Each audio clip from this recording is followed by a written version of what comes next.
আল্লাহর হাবিব সাল্লাল্লাহু আলাইহি ওয়াসাল্লাম ওনার ঘরে বসা এক সাহাবী এসে দরজার মধ্যে কাড়া নাড়লেন। আল্লাহর হাবিব সাল্লাল্লাহু আলাইহি ওয়াসাল্লাম বললেন, মান্দা, কে দরজায় কাড়া নাড়ে?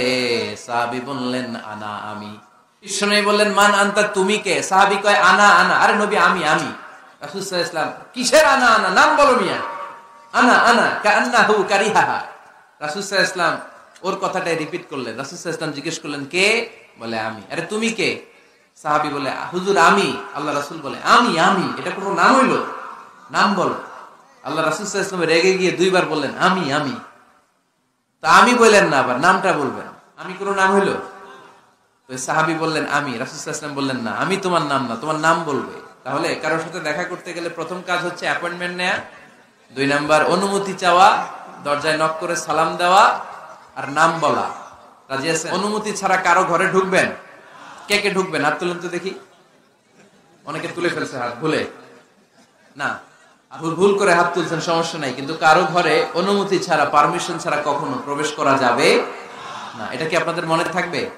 এক সাহাবী বললেন, ইয়া রাসূলুল্লাহ, ইয়া হাবিবাল্লাহ, আমার ঘরে কেউ নাই, শুধু আমি থাকি আর আমার আম্মা থাকে।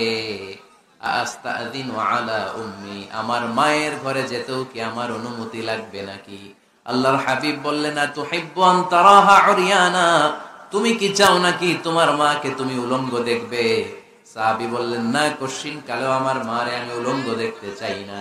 আল্লাহর হাবিব সাল্লাল্লাহু আলাইহি ওয়াসাল্লাম বললেন, ইদান ইস্তাযিন আলাইহা, তাহলে তোমার মার ঘরে ঢোকার আগেও অনুমতি নিয়ে ঢুকবা। মায়ের ঘরে ঢোকার আগে অনুমতি নিয়ে ঢুকবা। সাহাবী বলে, আনা খাদিমুহা, রাসূল সাল্লাল্লাহু আলাইহি ওয়াসাল্লাম, আমি ছাড়া ওনার কেউ নাই, আমি তো ওনার খেদমত করি, আমার মার ঘরে ঢোকার আগে অনুমতি নেওয়া লাগবে? সাহাবী বললেন, আল্লাহ রাসূল সাল্লাল্লাহু আলাইহি ওয়াসাল্লাম বললেন, হ্যাঁ, তোমার মায়ের ঘরে ঢোকার আগে অনুমতি নেওয়া লাগবে। তাহলে মার ঘরে ঢোকার আগে যদি অনুমতি লাগে, বোনের ঘরে ঢোকার আগে তোর অনুমতির দরকার নেই? হ্যাঁ? ভাইয়ের ঘরে, ভাবির ঘরে ঢুকবেন? হ্যাঁ, অনুমতি নিয়ে ঢুকবেন না। খবরদার, কারো ঘরে ঢোকার আগে অনুমতি নিয়ে ঢুকবো আমরা। হুট করে আমরা অনেক সময় ঢুকে পড়ি।